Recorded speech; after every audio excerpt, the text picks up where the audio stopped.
El movimiento La Red le da la bienvenida a su encuentro semanal.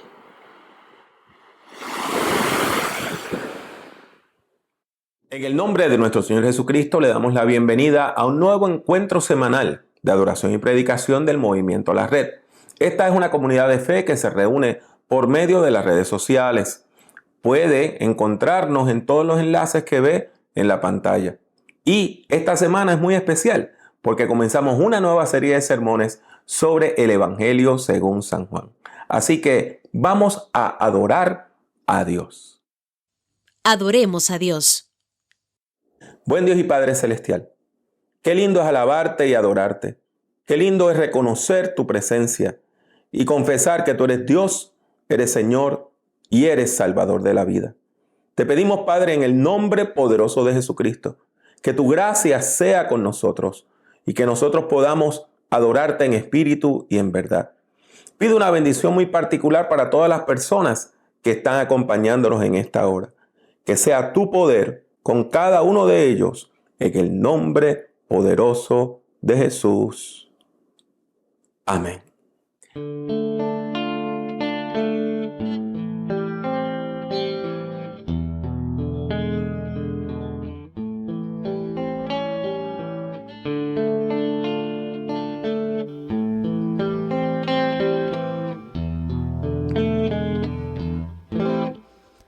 Al caer la lluvia resurge con verdor, toda la floresta renueva la creación.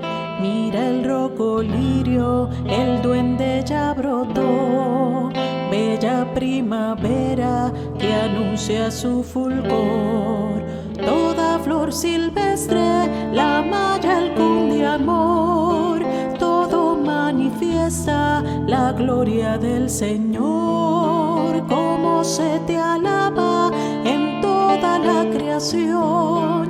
Yo quisiera hacerlo en forma igual, Señor. El coqui se alegra, se siente muy feliz, canta en su alabanza, coqui, coqui, coqui. El pitirre canta y trina el ruiseñor, cuán alegremente alaban al Creador. Toda flor silvestre la valla el cunde amor, todo manifiesta la gloria del Señor. Cómo se te alaba en toda la creación. Yo quisiera hacerlo en forma igual, Señor. Al caer la lluvia resurge con verdor, toda la floresta renueva la creación. Mira el roco lirio, el duende ya brotó, bella primavera que anuncia su fulgor. Toda flor silvestre la malla el cunde amor, todo manifiesta la gloria del Señor. Cómo se te alaba en toda la creación. Yo quisiera hacerlo en forma igual, Señor. El coqui se alegra, se siente muy feliz, canta en su alabanza, coqui, coqui, coqui. El pitirre canta y trina el ruiseñor, cuán alegremente alaban al Creador. Toda flor silvestre la valla el cunde amor, todo manifiesta la gloria del Señor. Cómo se te alaba en toda la creación. Yo quisiera hacerlo en forma igual, Señor. Toda flor silvestre la malla el cunde amor, todo manifiesta la gloria del Señor. Cómo se te alaba en toda la creación. Yo quisiera hacerlo en forma igual, Señor.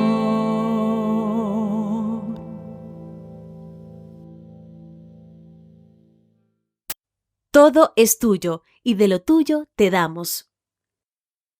Les habla el pastor Manuel Collazo del Movimiento La Red. Ha llegado un momento de mayordomía. El mensaje de hoy, bienaventurados, basado en Lucas 6, del 20 al 23. Lucas 6, 20 al 23. Alzando los ojos hacia sus discípulos decía: Bienaventurados vosotros los pobres, porque vuestro es el reino de Dios. Bienaventurados los que ahora tenéis hambre, porque seréis saciados. Bienaventurados los que ahora lloráis, porque reiréis. Bienaventurados seréis cuando los hombres os odien, os aparten de sí, os insulten y desechen vuestro nombre como malo, por causa del Hijo del Hombre. Gozaos en aquel día y alegraos, porque vuestra recompensa es grande en los cielos, porque así hacían sus padres con los profetas. Esta es palabra de Dios para el pueblo de Dios. Bienaventurados.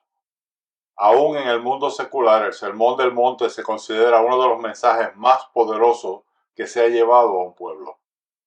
El mensaje de Jesús de Nazaret desafía los conceptos de lo que es ser bienaventurado, según lo mide el mundo secular. Para Jesús es como si el mundo se viera de una perspectiva diferente, y eso tiene una razón de ser. Jesús ve las cosas diferentes porque es el Hijo de Dios. Él ha visto lo que va a pasar. Él sabe el final de la película. Él sabe que al final de todo, cuando todo se acabe, aquellos que sufren serán recompensados por Dios. El exégeta bíblico nos dice en su comentario que esta versión del Sermón del Monte, contrario a la de Mateo, refleja el cuidadoso interés de Jesús por los pobres. Y eso es una buena noticia. Jesús se interesa por nosotros, los pobres. Y digo nosotros porque aquí todos somos pobres. Este mensaje es expresamente dirigido a aquellos que no son de la minoría poderosa. Jesús se interesa por ti y por mí. Jesús nos dice que cuando nos rechacen, no tenemos de qué preocuparnos, porque estamos en buena compañía. Estamos en compañía de profetas, mártires y todos los que cayeron a causa del Evangelio. ¿Por qué son los pobres bienaventurados? No solo porque heredarán el reino de Dios, sino porque el pueblo tenía la obligación de cuidar de ellos. Ese es el propósito de la bendición divina, cuidar por los desvalidos. Bendiga a su iglesia, que haya alimento en su casa de oración y en la nuestra también. Para ofrendar al Movimiento La Red, todo lo que tiene que hacer es visitar nuestro portal movimentolared.com. Busque el botón de donaciones y allí podrá usted su ofrenda de una manera segura. Le agradecemos su apoyo. Que Dios les bendiga siempre. Movimiento La Red. Espiritualidad, discipulado, liderazgo.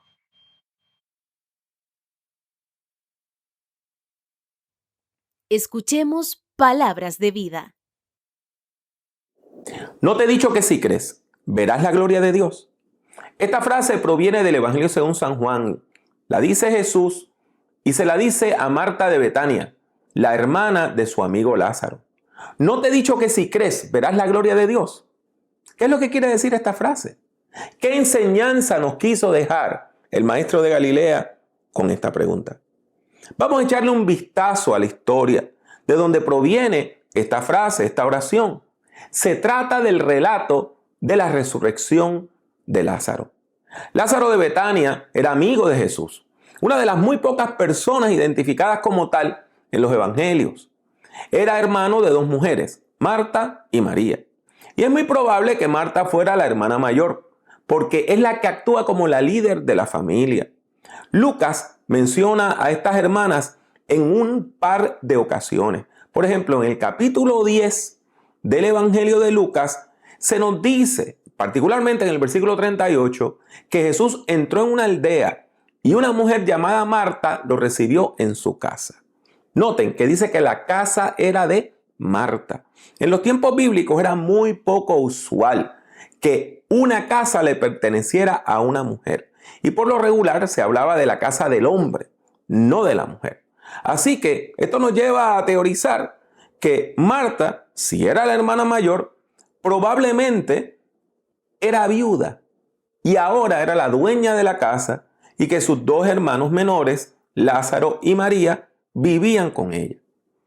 No importa los detalles del caso o cómo o por qué la casa era de Marta, Juan afirma que Lázaro enfermó de gravedad y que sus hermanas enviaron voz a Jesús sobre su enfermedad.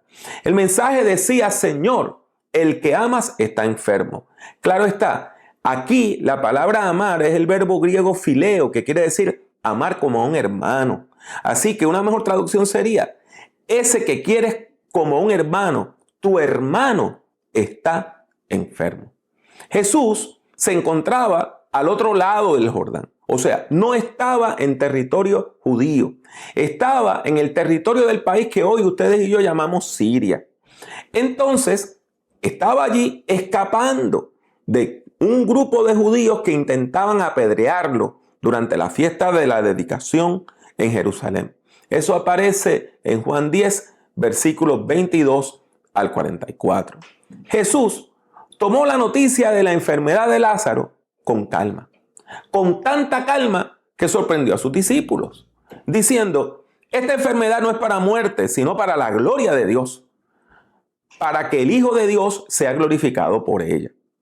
Empero, 2 días después, le dijo a los suyos: vamos de nuevo a Judea. En respuesta, los discípulos expresaron temor, porque ellos estaban escapando de una situación de peligro. Y le dicen: Rabí, hace poco los judíos intentaban apedrearte y otra vez vas allá. Pero Jesús reiteró su deseo de ir a Judea, diciendo: ¿no tiene el día 12 horas? El que anda de día no tropieza, porque ve la luz de este mundo. Pero el que anda de noche tropieza, porque no hay luz en él. Así, con temor, los discípulos dejaron su escondite para volver a Judea. Y entonces es Tomás quien expresa el miedo que sobrecoge al grupo de discípulos diciendo: vamos también nosotros para que muramos con él. Cuando Jesús y sus discípulos llegan a Betania, Lázaro ya había muerto, llevaba 4 días sepultado en una tumba. En aquel tiempo nosotros vemos que no se enterraba como ustedes y yo entendemos que se entierra a una persona. Hoy la ponemos en la tierra o sencillamente la ponemos en un nicho. Pero en los tiempos antiguos, en el antiguo Israel, en los tiempos de Jesús, las personas que morían eran sepultadas en cuevas. Las envolvían en sábanas y las colocaban en una superficie plana, probablemente de piedra, dentro de la cueva.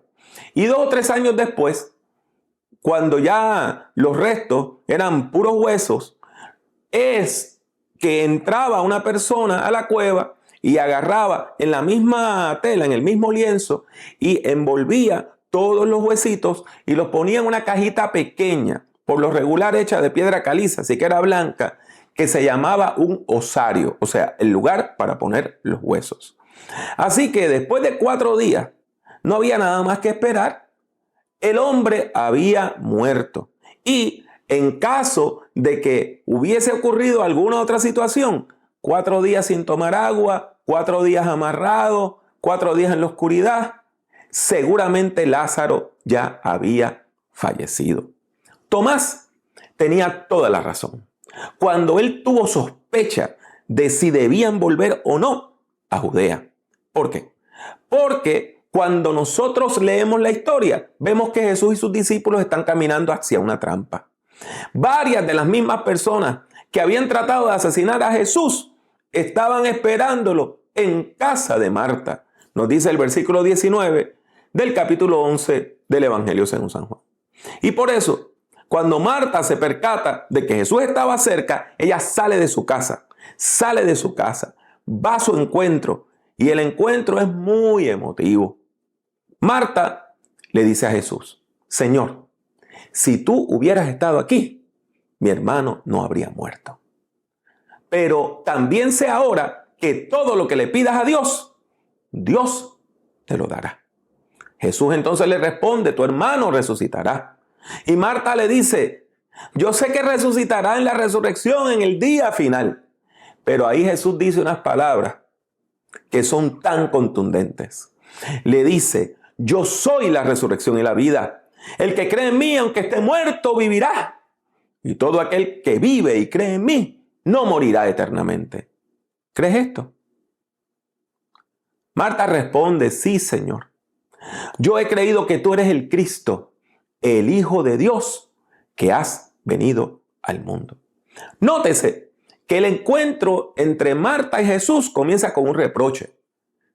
Si hubieras estado aquí, mi hermano no habría muerto. Sin embargo, Jesús le responde con fe y le asegura que su hermano ha de resucitar. ¿Por qué? Porque Jesús es la resurrección y la vida. Porque el poder de Dios actúa en Jesús y el poder de la vida actúa en Jesús. Y ese poder de la vida puede derrotar las fuerzas de la muerte. Ahora, vamos a detenernos un minutito para examinar la dinámica de fe que se describe en este texto. Marta ve las cosas como son y para Jesús solamente tiene reproches. Sin embargo, Jesús ve las cosas como pueden ser y por eso puede ver el futuro con esperanza. Esto es congruente con lo que nos dice la Biblia sobre la fe en otros lugares. Por ejemplo, en Hebreos 11:1 se nos dice sobre la fe lo siguiente. Es pues la fe, la certeza de lo que se espera, la convicción de lo que no se ve. Una traducción más sencilla, como la traducción en lenguaje actual, que es un poquito más clara, dice, confiar en Dios es estar totalmente seguro de que uno va a recibir lo que espera. Es estar convencido de que algo existe, aun cuando no se pueda ver. ¿Y qué es lo que Jesús le dice a Marta? Que cuando una persona cree en Él, alcanza la vida, porque Jesús es la vida misma hecha ser humano. Marta vuelve a la casa y le informa a su hermana María que Jesús desea verla. Y el versículo 28 dice que María va a verlo secretamente. O sea, una vez más el texto nos habla de que hay peligro porque los enemigos de Jesús se encontraban allí. María llega hasta el lugar donde está Jesús y lo recibe con otro reproche muy parecido al de Marta. Señor, si hubieras estado aquí, no habría muerto mi hermano. Pero esta vez Jesús no le responde a María como le respondió a Marta, sino que le pide que le lleve hasta la tumba de su hermano. Allí Jesús se conmueve tanto que llora. Y es en ese momento que algunos de los enemigos de Jesús se conmovieron. O sea, el llanto de Jesús fue tan emotivo que hasta la gente que lo odiaba comenzaron a decir, mirad cuánto lo amaba. Sin embargo, siempre hay personas que se burlan. Y esas personas decían, bueno, y si lo quería tanto, ¿por qué no lo sanó?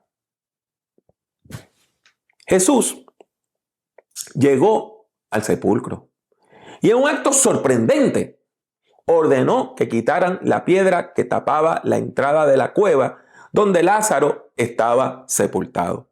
Le dije hace un rato que en los tiempos de Jesús las personas eran enterradas en cuevas, pues la entrada de la cueva se tapaba con una piedra enorme que podía pesar hasta 2000 libras. Esa piedra era tallada para que fuera como una rueda y se ponía en una canaleta para tapar la entrada de la tumba. Y Jesús pide que esa piedra tan grande la muevan. Eso no lo podía hacer un hombre solo. Tenía que ser entre un grupo de personas. Así que todas las personas que estaban allí se quedaron sorprendidas, se quedaron atónitas. Y Marta es la que dice lo que todo el mundo está pensando. Señor, hace 4 días que murió Lázaro. Seguramente ya huele mal. Entonces, Jesús le responde con la frase que deseo que quede en nuestras mentes y nuestros corazones en esta hora. ¿No te he dicho que si crees, verás la gloria de Dios? A pesar de todas las enseñanzas de Jesús. Marta sigue viendo las cosas como son y no como pueden ser. Marta carece de lo que se ha denominado la imaginación profética. Ella no puede imaginar un futuro distinto al que estaba enfrentando en ese día. Pero Jesús sigue afirmando que por medio de la fe podemos recibir lo que esperamos.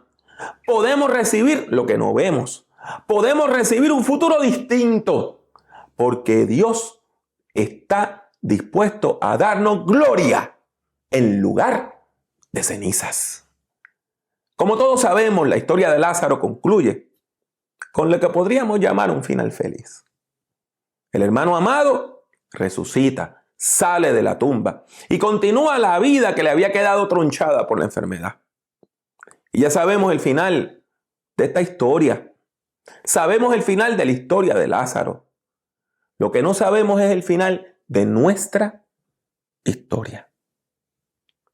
Porque todos nosotros enfrentamos problemas en la vida. Algunos son problemas cotidianos que nos afectan a todos, como cómo vamos a pagar esta deuda. Sin embargo, otras personas tenemos otros problemas. Problemas que nos afectan de manera íntima y personal. Enfermedades, condiciones emocionales, cosas que nos drenan las fuerzas emocionales y espirituales. A veces esos problemas nos hacen sentir pequeños y débiles. Matan la esperanza. Y nos llevan a pensar que nada, nunca, jamás podrá darnos un futuro mejor. Nos sentimos encerrados por la historia. Nos sentimos encerrados. Estamos como Lázaro en la tumba, después de resucitar y antes de que se abriera la puerta. Estamos vivos, pero no podemos ver nada, porque la oscuridad no nos deja. Así que es fácil uno, en la hora dura, convencerse de que estamos condenados a que las situaciones horrendas sigan definiendo nuestras vidas porque no tienen final. Pero Jesús nos dice a usted y a mí: no te he dicho que si crees verás la gloria de Dios. Y el primer paso para escapar de esas situaciones que nos oprimen es imaginar un nuevo futuro. Es imaginar un futuro otro. Usted y yo no podemos cambiar nuestra vida hasta que podamos imaginar otro futuro. No podemos cambiar el hoy hasta que podamos visualizar el mañana. Y por eso, cuando Jesús nos dice: no te he dicho que si crees verás la gloria de Dios, nos está invitando a soñar, nos está invitando a imaginar, nos está invitando a ver el futuro con los ojos de la posibilidad de que las cosas puedan ser distintas. La visualización de un nuevo futuro es entonces el primer paso para poder dar cualquier cambio. Si usted no puede imaginar una nueva situación, si usted no se puede imaginar un nuevo futuro, jamás podrá construirlo, jamás podrá alcanzarlo. Solamente aquellos que sueñan con un nuevo futuro pueden llegar a él. Por eso, hoy nuestro Señor, el Señor Jesucristo, nos invita a creer. Nos invita a estar convencidos de la veracidad de la esperanza que albergamos en nuestros corazones. Nos invita a estar convencidos de que eso que esperamos es verdad y lo vamos a poder recibir. De manera que usted y yo podamos estar dispuestas a recibir con amor lo que Dios nos quiere dar, pero todavía no lo podemos ver. Y es por eso que hoy el Galileo nos dice también a nosotros, a usted y a mí: no te he dicho que si crees verás la gloria de Dios. Hermanos, hermanas, las cosas son como son, pero las cosas pueden ser distintas. Podemos ver el sepulcro como el presente, o podemos ver el presente como un sepulcro.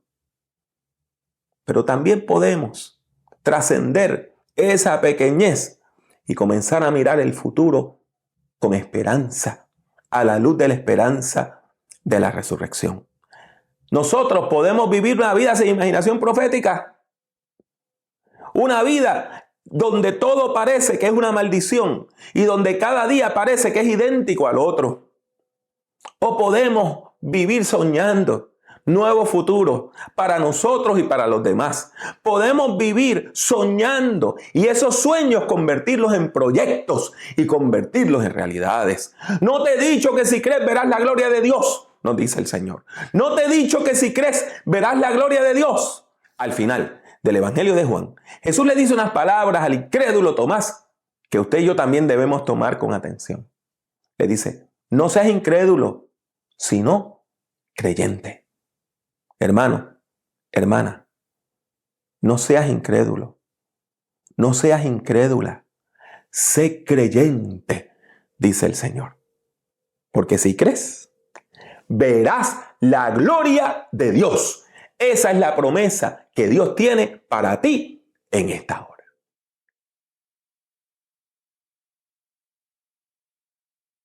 Y con la esperanza que nos da la palabra de Dios, vamos a orar. Y vamos a pedirle a Dios que nos dé esa capacidad de ver el futuro de una manera novedosa. Oremos. Bendito Dios y Padre Celestial, te alabamos y te bendecimos. Y te damos gracias por estas palabras de fe y de esperanza que nos da la Biblia, que es tu palabra escrita, que nos da Jesús, que es tu palabra hecha ser humano. Te pedimos, Señor, que tú nos des el don de soñar, el don de tener imaginación profética, el don de visualizar un nuevo futuro y de caminar con esperanza en el nombre poderoso de Jesús.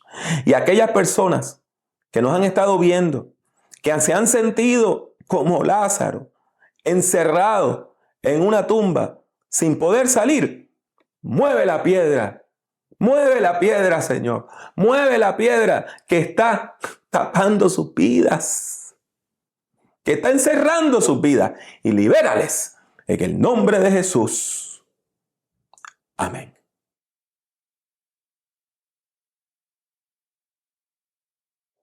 Ha sido para mí un placer estar con ustedes durante este encuentro de adoración y predicación del Movimiento La Red. Les recordamos que todos los fines de semana estamos transmitiendo estos encuentros y que usted puede participar de los mismos. Del mismo modo, los martes a las 7:30 tenemos un encuentro educativo donde estamos transmitiendo vídeos educativos sobre la fe. Y los jueves a las 7:30 estamos en vivo por Facebook en distintas páginas relacionadas con la red, orando en nuestro servicio de oración. Les rogamos entonces que usted visite también nuestra página de internet www.movimientolared.com. Es para mí un placer servirles. Mi nombre es Pablo Jiménez y espero que la próxima semana ustedes puedan estar con nosotros después de haber entendido este mensaje, visto este mensaje, compartido este mensaje y que usted pase una semana llena de esperanza viendo la gloria de Dios en su vida.